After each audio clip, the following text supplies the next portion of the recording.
고린도후서 10장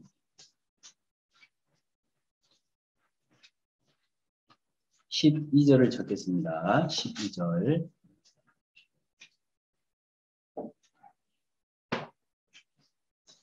12절 말씀은 제가 읽고요. 17절과 18절 두 절 말씀은 같이 읽겠습니다.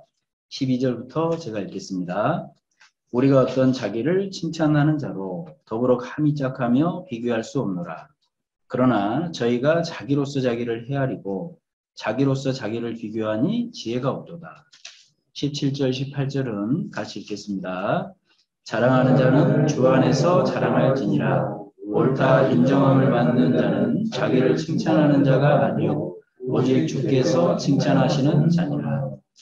네. 또 이렇게 온라인상으로 만나 뵙게 돼서 반갑습니다. 우리가 사실은 교회 생활도 하고 또 세상에서도 빛의 역할을 하고 살아가다 보면요.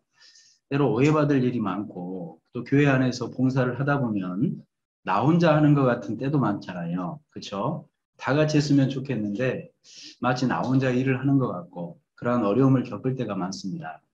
그런데 우리가 잘 알고 있는 것처럼 그러한 어려움이 올 때 사실은 하나님이 보는 시간이다. 주님께 인정이 되고 주님께 기쁨이 되는 시간이면 그걸로 됐다. 사실은 그런 마음을 가지고 살아가는 게 중요한 것 같습니다. 사실 우리가 구원받은 그리스도인으로서 그러한 외적 증거 중에 하나가 그거잖아요.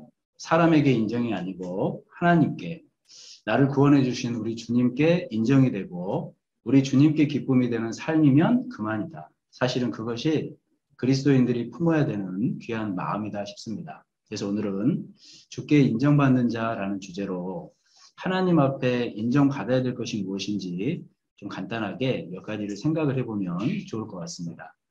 우리 본문으로 읽었던 고린도후서 10장 그리고 11장, 12장을 자세히 읽어보면요. 진짜 하나님의 일꾼과 거짓 일꾼, 좀 더 확장을 해보면 진짜 그리스도인과 가짜 종교인, 그렇죠? 이 사람들의 구분할 수 있는 근거가 무엇인지 5가지를 하나님이 제시하고 계십니다. 그 첫 번째가 우리가 오늘 본문으로 읽었던 부분이거든요. 진짜 그리스도인들은요. 사람에게 인정받으려고 하는 사람이 아니다. 하나님께 인정받기를 원하는 사람이다. 반면에 종교인들은요. 사람에게 보이려고 하는 겁니다. 그러니까 12절 말씀에 우리가 어떤 자기를 칭찬하는 자로 더불어 감히 짝하며 비교할 수 없나라. 그러나 저희가 자기로서 자기를 헤아리고 자기로서 자기를 비교하니 지혜가 없도다. 하나님께서 사람에게 보이려고 또 자기가 잘난 것처럼 자화자찬하는 모습 자체는 그리스도인의 모습이 아닌 겁니다. 반면에 구원받은 그리스도인들은 주님께 인정받기를 원하고 주님께 옳다 칭찬받기를 원하는 사람이라는 겁니다. 그리고 두 번째 모습은 진짜 그리스도인이라면 어떤 모습이 있냐. 이뤄진 영혼들을 또는 형제 자매님들을요. 어디로 인도하는 사람들입니까? 그리스도께로 인도하는 사람이다. 그러니까요. 내가 정말 형제 자매들을 돕고 영혼들을 돕는다라는 의미는 나와 교제하는 가운데서 주님께 가까이 가는 겁니다. 나와 교제하는데 나와 육신적인 관계를 맺는 게 아니고요. 주님께 인도하는 사람이 진짜 그리스도인이라는 거예요. 반면에 종교인들은요. 사람과의 그러한 어떤 친밀함으로 인해서 인정줄로 얽어매잖아요. 그래서 진짜 그리스도인이라면 그리스도께로 인도하는 그러한 중매자라는 겁니다. 반면에 종교인들은 미혹하잖아요. 그리고 세 번째 증거가 실제로 그리스도인들은 주님을 위해서 또 교회를 위해서 고난받기를 자처하는 사람들입니다. 그 사람들이 진짜 그리스도인들이잖아요. 반면에 종교인들은요. 조그마한 어려움을 만나면 도망가 버리는 거예요. 그래서 그 세 번째 증거는 내가 그리스도인이라면 주님을 위해서 교회를 위해서 고난받기를 자처하는 자다. 그것이 세 번째 증거다라고 설명을 하고 있습니다. 네 번째는 뭘까요? 우리가 때로는 연약함 가운데 살아갈 때 도리어 그런 연약함이 하나님 앞에 능력이 되고 그러한 시간이 은혜라는 것을 아는 것이 그리스도입니다. 그걸 설명을 하고 있습니다. 우리 고린도후서 12장 한번 가보시죠. 그래서 이렇게 말씀하시는 거예요. 9절에 9절 우리 말씀 같이 한번 읽어보시죠. 내게 이르시기를 내 은혜가 네게 족하도다. 이는 내 능력이 약한 데서 온전하여 짐이라 하신지라. 이러므로 도리어 크게 기뻐함으로 나의 여러 약한 것들에 대하여 자랑하리니 이는 그리스도의 능력으로 내게 머물게 하려 함이라 그러셨습니다. 보세요. 사도 바울도 육신의 가시가 있었습니다. 하나님, 이 육신의 가시가 아니면 제가 복음을 전하는데 더 크게 쓰임받을 수 있을 것 같습니다. 떠나게 도와주십시오. 3번을 간구했는데 하나님의 응답은 9절 말씀입니다. 내 은혜가 네게 족하도다. 오히려 네가 약한 그 가운데서 하나님을 의지할 수 있으니까 그러니까 하나님의 능력이 네게 임한 거 아니냐. 그때 사도 바울이 깨달은 겁니다. 그렇구나. 진짜 그리스도인은요. 어떻습니까? 약한 데서 주저앉는 사람이 아닌 겁니다. 약할 때 더 하나님께 다가가서 하나님께 간구하는 거예요. 그러면 하나님의 능력을 받는 사람이 진짜 그리스도인 아닙니까? 그래서 그 4번째는 오히려 약한 가운데 있을 때 하나님의 능력, 하나님의 은혜를 생각할 수 있는 사람이 그리스도인이다. 그걸 설명을 하고 있습니다. 5번째는 무엇을 말씀하시냐.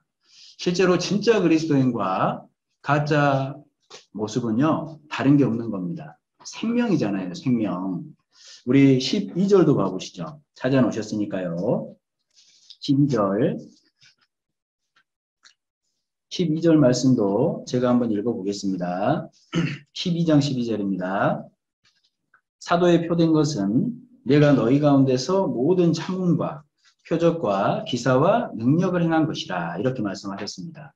그때 당시만 해도 사실은 성경이 완성될 때가 아니니까 하나님의 살아계심 그리고 성령의 임하심을 보여주시기 위해서 눈으로 보이는 기사, 표적 그런 능력이 있었지 않습니까?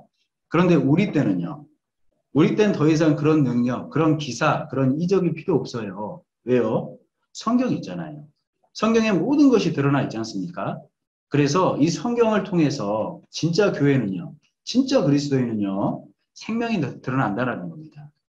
사람들이 말씀 앞에 나와서 이 말씀을 마음을 열고 들으면 생명을 얻습니다. 진짜와 가짜는 생명이 있느냐, 그렇지 않느냐, 이 차이라는 거거든요. 우리 출애굽기에 보면 10가지 재앙이 내릴 때 사실 거짓 술사들도요. 모세를 따라 했거든요. 뭐를 따라 했습니까? 피로 바뀌게 하는 거, 개구리가 올라오게 하는 거. 그건 따라 했어요. 그런데 3번째, 티끌을 이로 만드는 이제 작은 생명이지만 생명을 있게 하는 일은 따라하지 못했던 겁니다. 진짜와 가짜의 차이가 뭐냐? 말씀을 전했을 때 정말 하나님을 전했을 때 영원히 살아나는 생명의 기적이 있는 것이 진짜 교회의 모습이고 그 일을 하는 사람이 진짜 그리스도인이다. 성경은 그걸 말씀을 하시잖아요. 그래서 고린도서 10장, 11장, 12장은 진짜 그리스도인이 어떤 모습이냐 그걸 자세하게 설명을 하고 있습니다.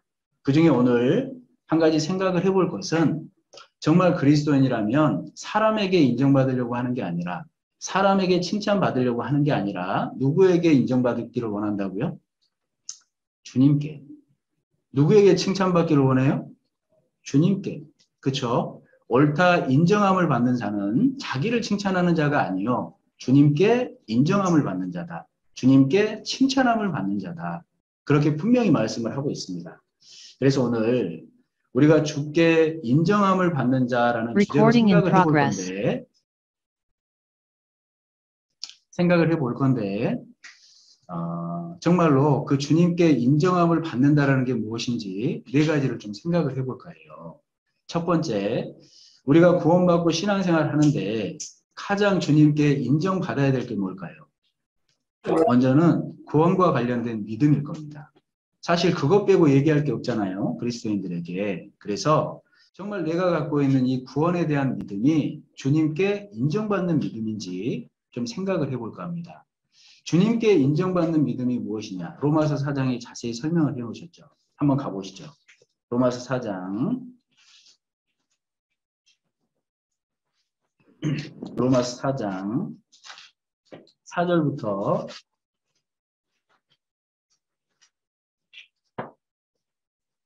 8절까지입니다. 4절부터 8절까지.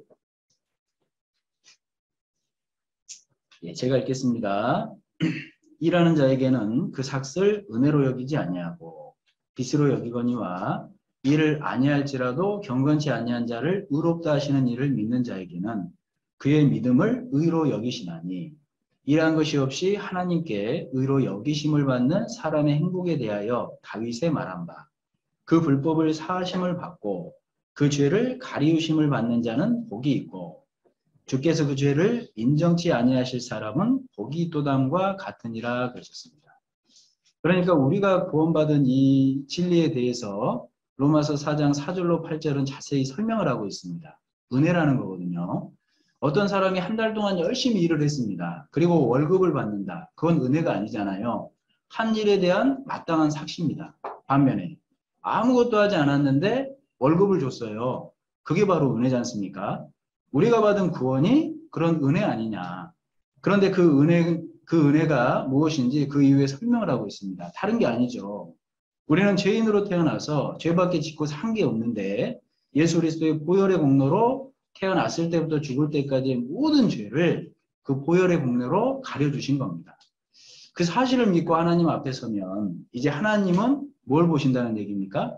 예수 그리스도의 피를 보신다 이 말입니다. 믿는 사람은 그렇다는 거거든요. 그래서 8절 말씀에 주께서 그 죄를 인정치 아니할 사람은 복이 있도담과 같으니라 그러셨어요. 주께서 인정하는 사람인 거예요. 내 죄사함이 내 마음에 믿어지고 주님도 그게 인정된 사람, 그 사람이 진짜 구원 아닐까요? 그래서 우리가 헷갈릴 필요가 없는 게 그렇게 주님께서 인정하는 구원이라는 게 뭐냐. 첫 번째, 메시지가 확실해야 됩니다. 그렇지 않겠어요? 복음이 무엇인지도 모르는데 어떻게 구원받을 수 있어요? 그리고 두 번째, 정말 그 메시지가 심겼다면 생명작용이 있는 거예요. 로마서는 그 내용을 설명을 하고 있습니다.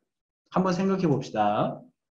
말씀드린 것처럼 우리가 알고 있는 이 복음이 먼저는 메시지적으로 명확해야 돼요. 로마서가 뭘 얘기하시죠? 복음이 무엇인지를 설명을 하고 있습니다. 우리 로마서 1장 17절에 복음에는 하나님의 의가 나타나서 믿음으로 믿음에 이르게 하나니 오직 의인은 믿음으로 말미암아 살리라. 실제로 다른 게 아니라는 거예요. 복음에는 하나님의 의가 나타났다. 하나님의 의라는 것은 행동으로든 마음으로든 죄가 하나도 없는 상태라는 겁니다. 그런데 죄인으로 태어난 우리가 어떻게 그런 하나님의 의에 이룰 수 있어요? 불가능한 거잖아요. 그러니까 그렇게 하나님의 의로 이룰 수 있는 방법은 단 하나. 뭐라고요? 믿음 아니냐. 그걸 설명을 하고 있습니다. 어떤 믿음이요? 예수 그리스도를 받아들이는 믿음. 예수 그리스도께서 나를 위해서 행해 주신 그 일을 확인하고 믿는 믿음. 그 믿음으로 가능하다. 로마서는 그 복음에 대한 정의를 명확하게 하면서 시작을 하고 있어요. 그래서 로마서 1장은 뭘 얘기를 합니까? 이방인들은 죄인 아니냐. 생각해 보세요. 로마서 1장을 자세히 읽다 보면요. 경건치 아니한 자, 하나님을 마음에 두지 않는 사람이 경건치 않은 자잖아요. 그 사람은 불의를 행할 수밖에 없다라는 걸 로마서 1장은 자세히 설명을 하고 있습니다. 그러니까 어때요? 마음에 하나님을 두지 않으니까 눈에 보이는 만물이 마치 우상인 걸로 생각을 하는 겁니다. 마음에 하나님을 두지 않으니까 무엇만 쫓아요? 쾌락만 쫓고 사는 거예요. 그것이 전부이냐. 그렇게 극한 쾌락으로 달려가면 결국 어디까지 이른다는 거예요? 동성애. 그걸 말씀을 하고 있습니다. 그러한 극한 쾌락이 동성애고 그 동성애는 결국 부응하지 않냐. 그러니까 1장 말씀은 마음에 하나님을 두지 않은 이방인들에게 죄인이다라는 것을 설명하는 내용입니다. 2장은요. 로마서 2장은 그러한 이방인들에게 유대인들이 손가락질하는 거예요. 저거 봐. 마음에 하나님도 모르는 저 사람들 죄인인 거 아니냐고. 그때 뒤에서 하나님께서 뭐라고 얘기하셔요? 웃기고 있네. 너네는 죄인 아니냐? 그게 2장 말씀입니다. 그러니까 유대인 너희도 죄인이다. 그걸 설명을 하는 거예요. 우리 로마서 2장도 한번 가봅시다. 로마서 2장에 그래서 이렇게 말씀하시죠. 12절을 봐보시죠.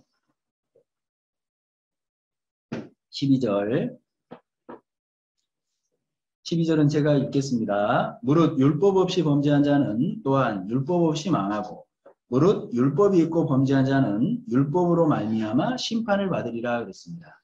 율법 없이 범죄한 자, 이방인들은 율법 없이 망하지만 하나님을 모르면 그렇다는 거예요. 반면에 율법이 있는 유대인들은 그 율법으로 말미암아 심판받는 거다. 그러면서 17절에 이렇게 말씀하시죠. 17절부터 제가 몇 절 읽어보겠습니다. 유대인이라 칭하는 네가 율법을 의지하며 하나님을 자랑하며 율법의 교훈을 받아 하나님의 뜻을 알고 지극히 선한 것을 좋게 여기며 네가 율법 있는 지식과 진리의 규모를 가진 자로서 소경의 길을 인도하는 자요 어둠에 있는 자의 빛이요 어리석은 자의 훈도요 어린아이의 선생이라고 뭐라고 그랬죠? 스스로 믿으니 그랬습니다. 그러니까 그 믿음은 하나님이 인정하는 믿음이 아니라 스스로 믿는 믿음이다 이 말씀을 하고 있는 겁니다. 어쨌든 유대인 너희도 죄인인 거다.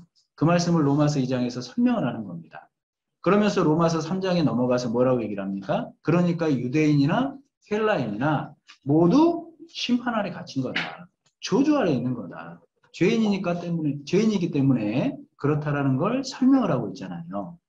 그래서 하나님이 우리에게 묻습니다. 그러한 죄인으로 태어난 인생이 하나님 앞에 의롭다 할 수 있냐? 하나님 앞에 그 율법 지킬 수 있겠냐? 불가능하다. 그걸 설명을 하시잖아요. 그러면서 그걸 인정한 사람에게 하나님이 메시지를 주십니다. 그래서 우리에겐 예수 그리스도가 필요한 거다. 로마서 3장 23절 24절입니다. 로마 3장 23절 24절 우리 이 말씀도 같이 한번 읽어보시죠.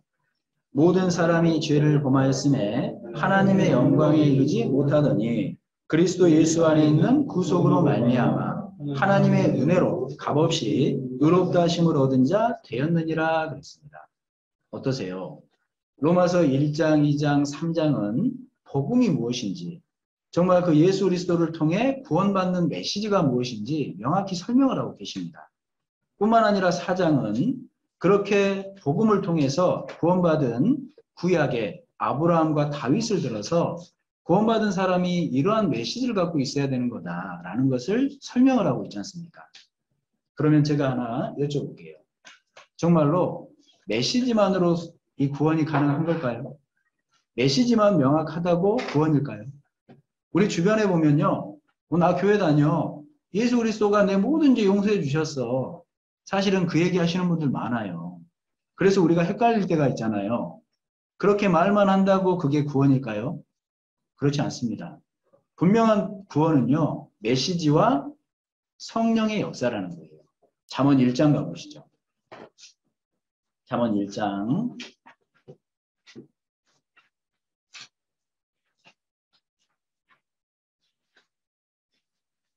23절을 봐보시죠. 23절 제가 이 말씀을 읽어드리겠습니다. 나의 책망을 듣고 돌이키라. 보라, 내가 나의 신을 너희에게 부어주며 나의 말을 너희에게 보이리라 그러셨어요. 보십시오. 기존에 하고 있는 말씀이 뭐냐면 지혜이신 예수님이 모든 사람을 부르고 있습니다. 어떤 사람을 부르고 있어요? 어리석은 자, 곧 죄인을 부르고 있는 거예요. 그러니까 내가 죄인인 걸 깨닫고 회개하는 사람에게 하나님이 말씀하시는 내용입니다. 나의 책망을 듣고 돌이키라. 보라, 내가 나의 신을 너희에게 부어주며 나의 말을 너희에게 보이리라.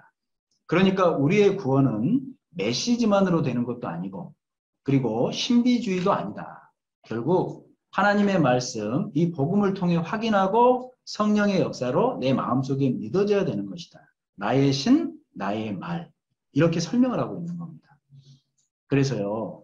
우리는 로마서 1장, 2장, 3장을 통해서 나를 구원해 주신 이 복음에 대한 메시지가 무엇인지 명확히 이해를 하고 있습니다. 그러면 그게 내 마음속에 믿어졌다면 이제 성령의 작용도 있는 거예요. 생명이 생긴 사람은 생명의 역할이 있는 겁니다. 나는 살았다는데 살았다는 증거가 없다면 어떻게 그게 구원받은 사람이겠습니까? 그래서 우리가 로마서 5장을 보면요. 하나님 안에서 그 메시지를 통해서 분명히 구원받은 사람에겐 어떠한 것이 생기냐? 즐거움이라는 게 있는 거예요. 그게 세 가지의 즐거움을 로마서 5장에서 말씀을 하고 있습니다. 우리 로마서 5장 다시 가보시죠. 로마서 5장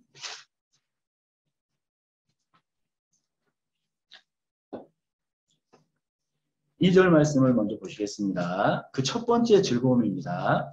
로마서 5장 2절 제가 읽겠습니다. 또한 그로 말미암아 우리가 믿음으로 서 있는 이 은혜에 들어감을 얻었으며 하나님의 영광을 바라고 뭐라고 그러셨어요? 즐거워하느니라 그랬습니다. 내가 이 메시지를 통해서 복음을 깨달았습니다. 그럼 뭐가 즐거워요?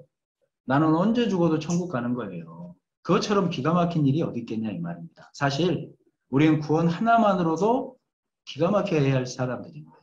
그렇지 않습니까? 내가 이 땅에선 좀 부족해도요 괜찮다니까요. 왜요? 나는 하나님 앞에 서면 영원한 천국을 소유한 사람이잖아요. 그 구원을 생각하면 즐거운 일 아니에요? 그리고 내가 이 땅 가운데 여전히 살지만 이 땅에서 주님 안에서 행한 일을 따라서 주님 앞에 섰을 때 영광도 주십니다. 그러니까 그 영광을 바라고 즐거워하는 거예요. 그래서 구원받은 사람은 메시지만으로 되는 게 아니라 정말 구원받았다면 그 천국이 보이니까 즐거운 거고 하나님 앞에 서면 영광이 있으니까 즐거운 거다. 이게 생명의 작용이잖아요. 두 번째는 12절을 가보시죠. 11절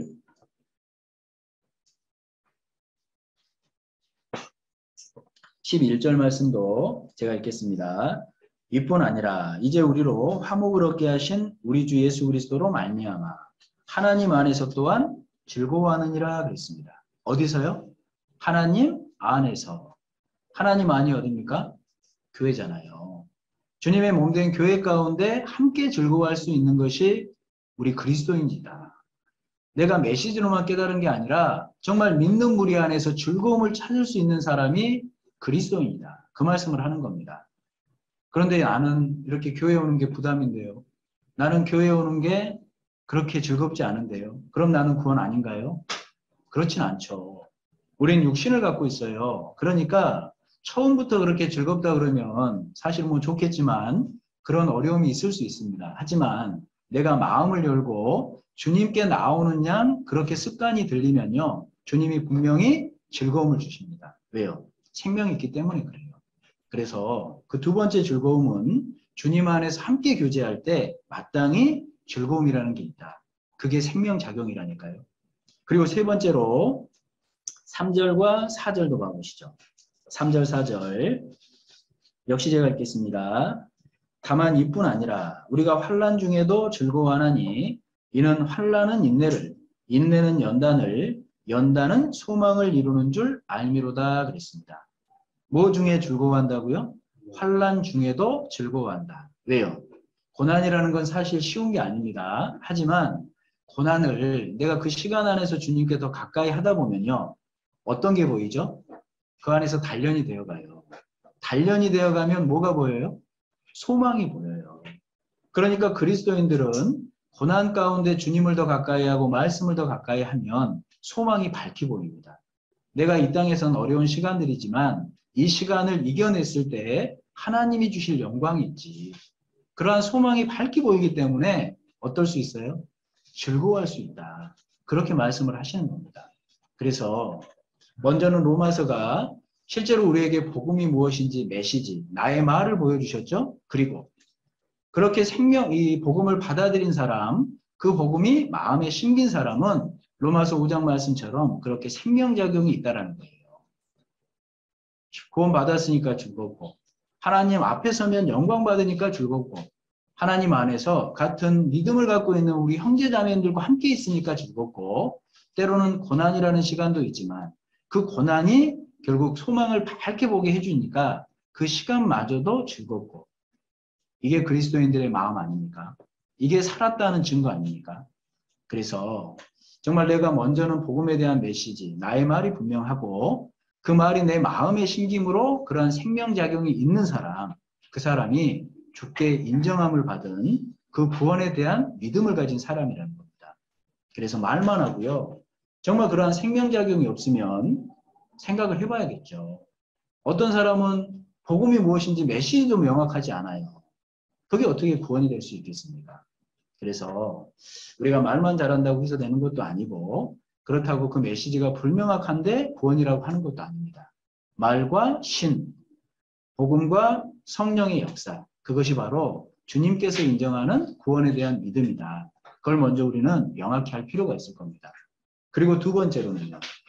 우리는 그렇게 구원받은 이후에 하나님께서 인정하는 그 자리에 있어야 돼요. 그렇지 않겠습니까? 우리 아담이 하나님께서 모든 것을 누릴 수 있도록 에덴 동산을 허락했습니다. 근데 선악과를 먹는 실수를 범했죠. 하나님께서 아담을 찾죠? 뭐라고 그러시죠? 아담아, 네가 어디 있느냐? 자리를 지키지 못하니까 하나님이 찾는 메시지 아니에요? 네가 어디 있느냐? 엘리야도 생각을 해보세요. 엘리야도 실제로 그 갈멜산 대결에서 바알 선지자 450인가의 대결에서 승리하는, 그래서 결국 하나님의 능력을 받잖아요. 그런데 이세벨이 위협하니까 스스로 광야로 들어갑니다. 결국 호렙산 굴에 들어가죠. 그때 하나님이 뭐라고 그러셨어요? 엘리야야, 네가 왜 여기 있느냐? 자리를 이탈했다 이 말이에요. 그렇지 않습니까? 그리고 마가 요한도 마찬가지입니다. 1차 선교여행 때 사도 바울과 바나바와 함께 선교여행을 떠났어요. 마가 요한은 좀 부유했던 사람이었던 것 같습니다. 그런데 그렇게 선교여행 과정 가운데 있다 보니까 어려웠던 거예요. 그러니까 어때요? 밤빌리아 버가라는 지역에서 돌아가 버리잖아요.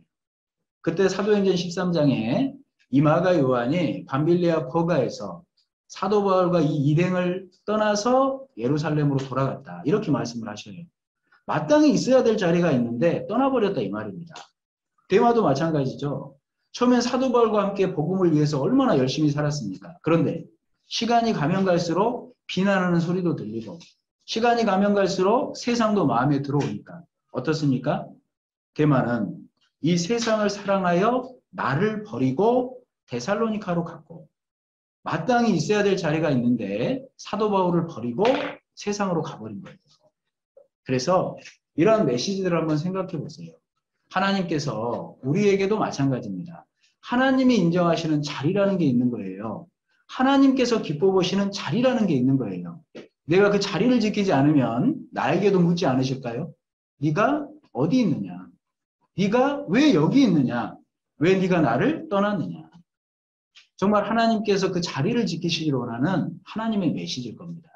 그래서 먼저 생각해 봐야 될 것은 정말 우리가 지켜야 될 자리가 어딜까요? 마땅히 구원받은 사람은 주님이 머리 대신 몸된 교회 가운데 그 자리를 지키셔야 되는 겁니다.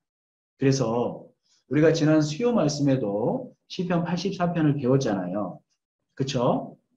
물론 뭐 아직까지 기억하면 대단한 건데 시편 84편을 한번 생각을 해보십시오. 주님의 집, 그 교회는 아름다운 곳이다. 그러니까 그런 아름다운 주님의 집, 교회 가운데 거하는 자는 복된 자다. 그리고요. 우리는 때론 눈물 골짜기를 통행합니다. 그럴 때 하나님께 시온의 대로가 딱 열려있는 사람, 그 사람은 위로를 받잖아요. 그렇게 하나님을 의지하는 사람도 역시 복된 곳이다. 그러니까 어때요? 하나님께서 말씀하시는 교회의 자리는요, 결국은 나에게 복이라는 거예요. 그렇기 때문에 우리는 마땅히 주님이 머리 대신 그 교회의 자리를 반드시 지켜야 되는 겁니다. 그러니까 내가 일도 안 하고 공부도 안 하고 교회를 지키라는 게 아니라 마음이 온전해야 된다 이 말이에요. 무슨 일이 있어도 주님만큼은 떠나지 않겠다. 내가 무슨 일이 있어도 주님만큼은 슬퍼하시지 않도록 하겠다. 진짜 이 마음이 온전한 마음 아닙니까? 이러한 마음으로 주님의 몸된 교회 가운데 내가 자리를 지켜야겠다.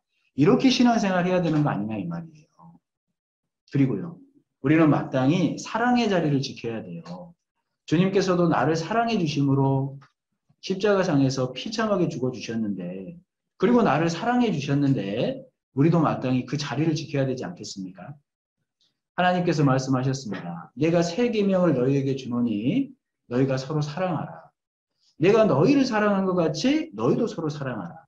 너희가 서로 사랑하면 많은 사람이 너희가 내 제자인 줄을 알리라 그러셨어요. 그러니까 우리는 마땅히 사랑의 자리를 지켜야 됩니다. 사랑의 자리를 지킨다는 게 뭘까요? 사랑의 자리를 지킨다는 건 모든 것을 참는 거예요. 사랑의 자리를 지킨다는 건 모든 것을 믿는 겁니다. 모든 것을 바라는 거고 모든 것을 견디는 겁니다. 그게 사랑의 자리를 지키는 거예요.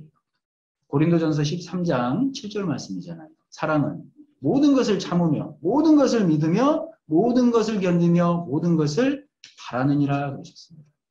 바로 그 모습이 사랑의 자리를 예수님을 생각함으로 지키는 모습이다. 이 말이에요. 그리고요. 마땅히 우리는 구원받았다면 거룩의 자리도 지켜야 되는 겁니다. 때 되면 슬렁슬렁 죄를 짓고 사는 게 아니라요. 하나님이 우리와 함께 하시잖아요. 하나님이 지금도 천지에 충만하셔서 우리의 모든 일거수일투족을 지켜보고 계시잖아요. 그럼 어때요? 그런 신전 의식을 가지고 하나님이 내가 거룩하니 너희도 거룩하라 하셨던 것처럼 나도 그렇게 거룩의 자리를 지켜야 되는 거 아니냐 이 말입니다. 그리고 우리는 고난을 받을 때 그 고난 가운데라도 순종하는 자리를 지켜야 되는 거예요. 주님이 먼저 그렇게 해주셨잖아요. 그렇게 해주셨기 때문에 우리에게 요구하실 수 있지 않습니까? 우리 히브리서 5장을 한번 가보시죠. 히브리서 5장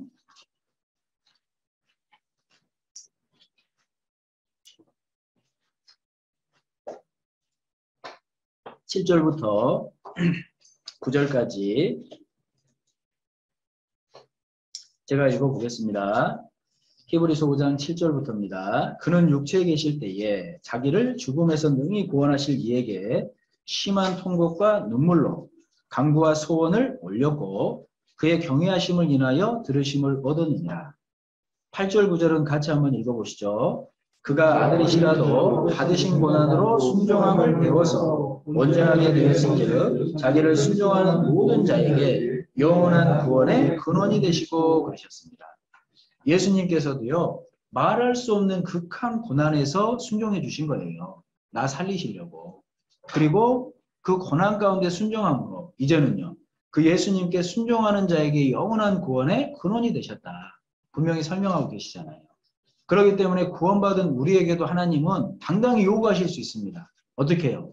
고난 가운데라도 순종해라. 내 생각이 이렇다 할지라도 말씀이 그렇다면 순종해라. 하나님은요. 당당히 요구하실 수 있는 거예요. 하나님 왜 저한테 이러셔요? 이게 아니라 하나님이 먼저 그렇게 해주셨습니다. 이제는 그 순종의 자리, 고난 가운데라도 그 자리를 지켜주시기를 하나님은 나에게 원하시는 겁니다. 무리한 요구인가요? 아니잖아요. 먼저 행해주시고 나에게 요구하시는 그 순종의 자리를 우리에게 말씀하시잖아요. 그리고 우리는 마땅히 어떠한 자리를 지켜야 됩니까? 전도의 자리, 마땅히 지켜야죠. 우리가 그동안 코로나19로 인해서요. 우리 부서에서 누가 말씀 듣는다 그러면 같이 해 주지 못했어요. 그렇죠? 근데 이제는 달라요. 그러시면 안 돼요. 우리 부서에서 누가 전도한다 그러면요. 시간 된다면 같이 가줘야죠. 그게 힘이에요.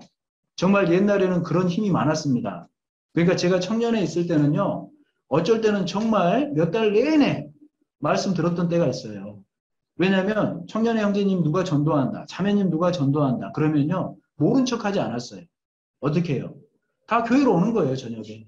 DVD 말씀을 다 같이 듣는 겁니다. 자리가 부족하면 밖에서 뭐라도 먹으면서 기다려줬어요.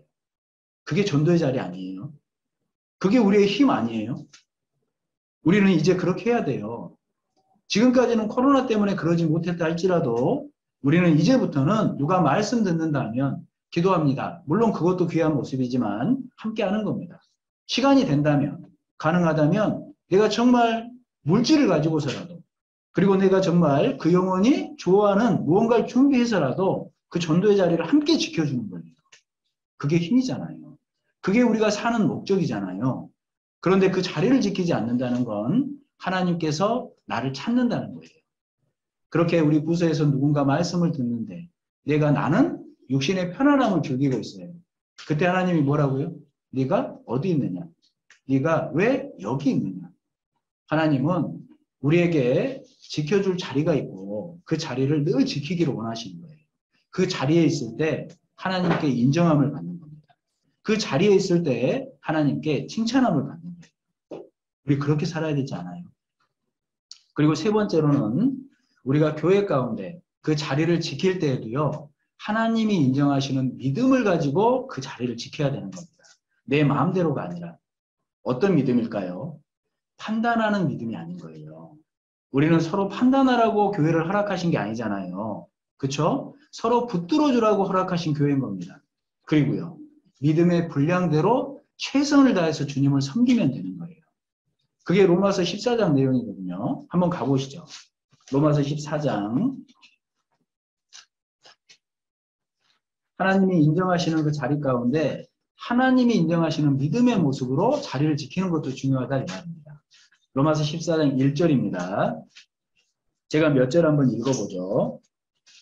14장 1절 믿음이 연약한 자를 너희가 받되 그의 의심하는 바를 비판하지 말라. 어떤 사람은 모든 것을 먹을 만한 믿음이 있고 연약한 자는 채소를 먹느니라. 먹는 자는 먹지 않는 자를 업신여기지 말고 먹지 못하는 자는 먹는 자를 판단하지 말라. 이는 하나님이 저를 받으셨음이니라. 7절입니다. 우리 중에 누구든지 자기를 위하여 사는 자가 없고 자기를 위하여 죽는 자도 없도다. 우리가 살아도 주를 위하여 살고 죽어도 주를 위하여 죽나니 그러므로 사나 죽으나 우리가 주의 것이로라. 우리 10절 말씀 11절까지 같이 한번 읽어보시죠. 네가 어찌 네 형제를 판단하느냐 어찌하여 네 형제를 업신여기느냐 우리가 다 하나님의 심판대 앞에 서리라. 기록되었으되 주께서 가라사대 내가 살았노니 모든 무릎이 내게 꿇을 것이요 모든 혀가 하나님께 자백하리라 하였느니라 그러셨습니다. 생각해 보시죠. 어떤 사람은요 감사하게도 믿음이 세신 분이 있어요. 믿음이 강한 분들. 그런 분들은 연약한 분들에게 팔로움이 따라와 해야지 이거 안 하면 죄야. 사실 그것도 죄라는 거예요. 반면에 믿음이 연약한 분이 믿음이 강한 분이 믿음이 연약한 분한테 무조건 따라와 할 때 저 사람 왜 저래? 이것도 죄라는 거예요. 로마서 14장은 그걸 얘기를 하는 겁니다. 그럼 어떤 게 중요한 거냐? 믿음이 강한 사람은요 그 강한 믿음 가지고 주님 섬기면 되는 거예요. 연약한 사람 이해하면서 그 강한 믿음을 가지고 주님 섬기면 된다 이 말입니다. 반면에 믿음이 연약한 사람은요. 이제 구원받은 사람은 그렇게 하는 사람을 판단할 게 아니라 아, 저 사람 본받고 싶다. 그리고 내가 지금은 이렇게 연약한 믿음이지만 그래도 이 믿음이라도 주셨으니까 이걸 가지고 열심히 주님을 섬겨야겠다. 그게 주님 보시기에 합당한 믿음이라는 거예요. 우리는 하나님의 심판대 앞에 설 사람들 아닙니까? 우리 14장 10절 11절 말씀이요. 백보자 심판을 얘기하는 게 아니라 그리스도의 심판대를 얘기하는 내용인 겁니다. 그러니까 우리는 결국 그리스도 심판대 앞에 설 건데 내가 믿음이 강하다고 연약한 분들은 막 억지로 끌고 갈 때 그것도요. 하나님 앞에 들어서면 책망받을 일이라는 거예요. 반면에 연약한 사람이 나는 믿음이 연약하니까 아무것도 안 할래. 이것도 사실은 하나님의 심판대 앞에 섰을 때 책망받을 일이라는 겁니다. 그러니까 하나님이 무슨 말씀을 하고 계셔요? 믿음이 강한 자는 그 믿음 가지고 주님 섬기면 되고 믿음이 연약한 자는 연약하지만 그래도 최선을 다해 주님을 섬기면 되는 거예요. 그러니까 7절과 8절에 뭐라고 얘기하셨어요? 우리 중에 누구든지 자기를 위하여 사는 자가 없고 자기를 위하여 죽는 자도 없도다. 우리가 살아도 주를 위하여 살고 죽어도 주를 위하여 죽나니 그러므로 사나 죽으나 우리가 누구 것이라고요? 주의 것이다. 이 말씀을 이렇게 설명을 하고 계시는 겁니다. 그리고 그러한 모습 가운데 내가 교회의 자리를 지키는 것도 중요하고 무엇보다 중요한 건 내 믿음이 주님 앞에 섰을 때 책망받을 믿음이 아니어야 되는 거예요. 우리 22절도 가보시죠. 22절, 23절입니다. 22절, 23절 이 말씀도 제가 읽어보겠습니다. 내게 있는 믿음을 하나님 앞에서 스스로 가지고 있으라. 자기의 옳다 하는 바로 자기를 책하지 아니하는 자는 복이 있도다. 의심하고 먹는 자는 정죄되었나니 이는 믿음으로 조차하지 아니한 영고라. 믿음으로 조차 아니한 모든 것이 뭐라고 그랬어요? 죄니라 그랬습니다. 우리 23절 말씀을 쉽게 한번 설명을 해볼게요. 어떤 사람이요. 고기가 앞에 있어요. 고기가 딱 앞에 있는데 이거 먹으면 체할 것 같거든요. 그럼 먹어야 돼요? 안 먹어야 돼요? 안 먹는 게 지혜 아니에요? 억지로 먹었어요. 그리고 체했어요. 그것도 역시 잘못된 모습이다 이 말입니다. 우리가 물론 복음을 위해서 때로는 그런 희생을 감내하는 경우도 있지만 믿음의 분량에 한해서 제시되는 예시니까 오해하시면 안 돼요. 어쨌든 내 믿음이 이만큼인데 그걸 넘어서는 믿음 자체는 체할 수 있는 믿음이다. 그걸 말씀하시는 거예요. 반면에 믿음이 내가 약하다고 해서요. 할 수 있는 일도 안 해. 그것도 죄라는 거예요. 그래서 22절에 뭐라고 그러셨어요? 네게 있는 믿음을 하나님 앞에서 스스로 가지고 있으라. 자기의 옳다는 바로 자기를 책하지 아니하는 자는 복이 있도다 이렇게 말씀하셨습니다. 그러니까 내 믿음은 이 정도예요. 이건 할 수 있어요.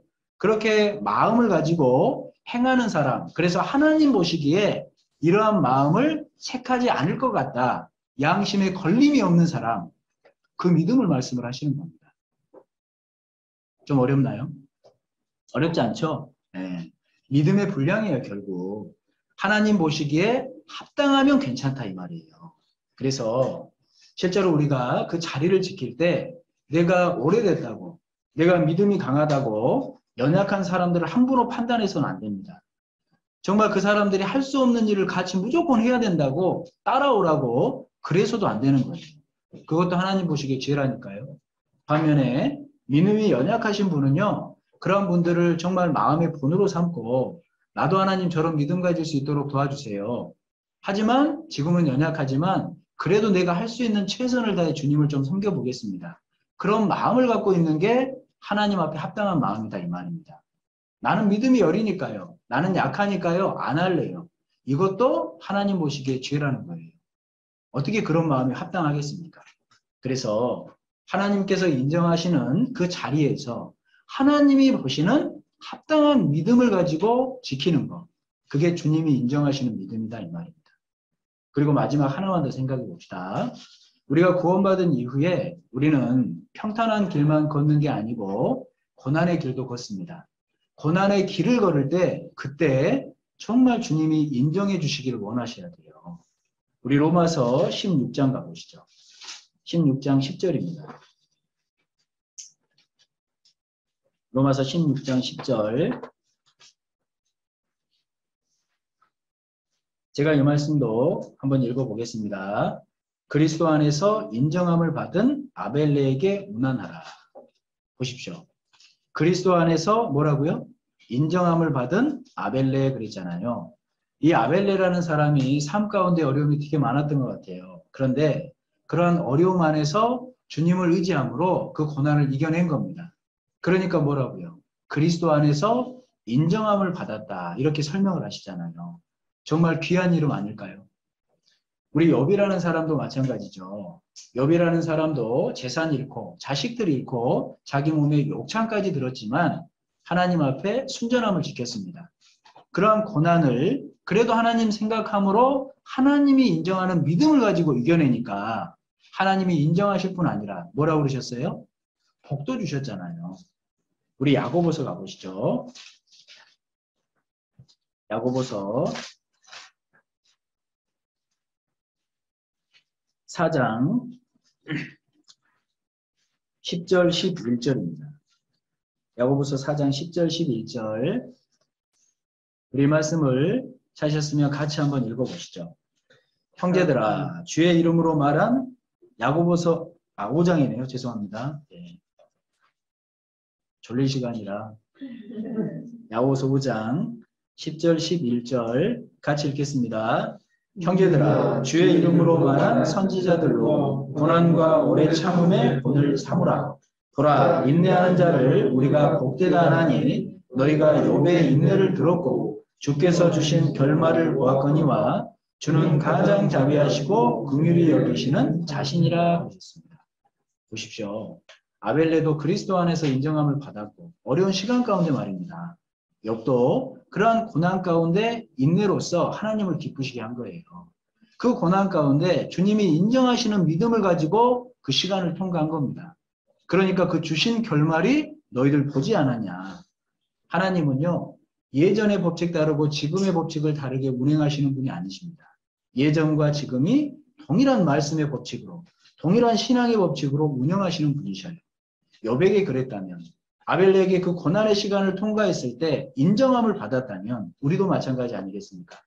우리도 때로는 어려운 시간 가운데 하나님이 말씀하시는 말씀의 기준을 가지고 하나님이 말씀하시는 믿음을 가지고 그 시간을 통과했을 때 결국 아벨레에게 했던 말씀, 욥에게 했던 말씀, 그 말씀이 나의 말씀이 되는 겁니다. 그래서 우리가 때로는 고난을 통과할 때요, 좀 가져야 될 마음들이 있어요. 그 고난을 만날 때 아이 죽겠다, 아이 힘들다, 원망불평하지 말고요. 먼저 마음속에 딱 가져야 될 마음. 이 고난이라는 것은 그리스도인들에게요, 믿음의 시금석입니다. 그렇죠? 내 믿음이 진짜인지 가짜인지 하나님이 보기 원하시는 시금석이다 이 말이에요. 우리의 믿음이 진짜다라는 게 언제 드러나요? 혼자 있을 때 아니에요? 내 믿음이 진짜라는 게 언제 드러나요? 고난 가운데 있을 때 아닙니까? 그러니까 이 믿음은, 이 고난은 우리가 갖고 있는 이 믿음, 주님께서 인정하신 이 구원의 믿음이 진짜냐, 가짜냐, 그걸 드러내게 하는 시금석이다 이 말이에요. 그리고요, 이 고난은 우리의 믿음을 단련시키는 도구인 거예요. 우리 베드로전서 1장 한번 가보시죠. 베드로전서 1장 6절로 7절입니다. 6절 7절 역시 제가 읽겠습니다. 그러므로 너희가 이제 여러 가지 시험을 인하여 잠깐 근심하게 되지 않을 수 없었으나 오히려 크게 기뻐하도다. 7절 같이 읽죠. 너희 믿음의 시련이 불로 연단하여도 없어질 금보다 더 귀하여 예수 그리스도에 나타나실 때에 칭찬과 영광과 존귀를 얻게 하려 함이라 했습니다. 너희 믿음의 시련이 뭐예요? 고난이에요. 그 고난이라는 시간을 통해서 우리의 믿음이 단련되어 가는 겁니다. 왜 그런 시간을 주신다고요? 하나님 앞에 섰을 때 너희로 영광과 칭찬과 영광과 존귀를 얻게 하려 합니다. 결국 이 고난이라는 건 우리의 믿음의 단련의 도구가 되는 겁니다. 그래서 베드로전서 5장 10절에 보면 잠깐 고난도 은혜라고 말씀하셨잖아요. 12절에 보면 그 고난 가운데 굳게 서라고 말씀하셨잖아요. 왜요? 그것이 결국 칭찬과 영광과 존귀를 얻을 수 있는 과정이기 때문에 그렇습니다. 그래서 어려운 시간을 만나면요, 무너질 게 아니고 정말 하나님이 주신 시간이다. 더 말씀 붙들고요. 더 하나님 생각하고요. 내가 정말 하나님이 주신 믿음이 있는 사람이니까 그 믿음 가지고 한번 이겨내 봐야겠다. 좀 그렇게 생각하고 우리가 건너가 봐야 되지 않을까요? 어쩔 수 없어요. 주님 만날 때까지 이 세상은 바다입니다. 파도가 넘실거려요. 그런데 우리 요한계시록 5장에 보면 유리바다라고 돼 있잖아요. 믿음을 가진 사람에겐 유리바다일 뿐이에요. 그게 무슨 말이에요? 넘실거리고 출렁거리지만 유리로 보호받는 바다다 이 말이에요. 빠질 염려가 없는 바다다 이 말이에요. 어떤 사람에게요? 믿음을 가진 사람에게. 고난도 나에게 이 믿음의 시련을 통과하는 도구라는 생각을 갖는 사람에게 말입니다. 그래서 다른 게 아니에요. 이 고난이 결국 하나님이 나를 위해서 주신 시간이고 정말 이 시간들을 통해서 내 믿음도 단련된다. 그런 믿음을 가지고 살아가는 사람, 그 사람은요 분명합니다. 그 고난의 시간을 하나님이 인정하는 믿음을 가지고 통과할 수 있어요. 그리고 그 사람이 하나님 앞에 섰을 때 그리스도 안에서 인정함을 받은 누구라고 표현해 주시지 않겠습니까? 우리는 사람에게가 아니라 정말 우리 주님께 인정함을 받기를 원합니다. 우리는 사람에게 칭찬받기를 원하는 게 아니라 주님께 칭찬받기를 원하는 그리스도인들이에요. 그러면 생각해 보셔요. 내가 갖고 있는 이 믿음이 정말 주님이 인정하시는 그 구원에 대한 믿음인지, 그리고 내가 정말 주님께서 인정하는 자리에 늘 함께하고 있는지, 그리고요, 그 자리를 지킬 때라도 하나님이 원하시는 믿음의 분량, 믿음의 모습대로 살아가는지, 그리고 때론 어려움을 만날 때 하나님이 말씀하시는 그 말씀의 기준을 가지고 그 고난마저도 은혜라는 생각을 가지고 하나님이 인정하시는 믿음의 모습으로 살아가는지, 그렇게 살다가 하나님 앞에 서면 하나님 뭐라고 그러신다고요? 우리 맨 처음에 읽었던 말씀 다시 한번 가보시죠. 고린도 후서 10장입니다.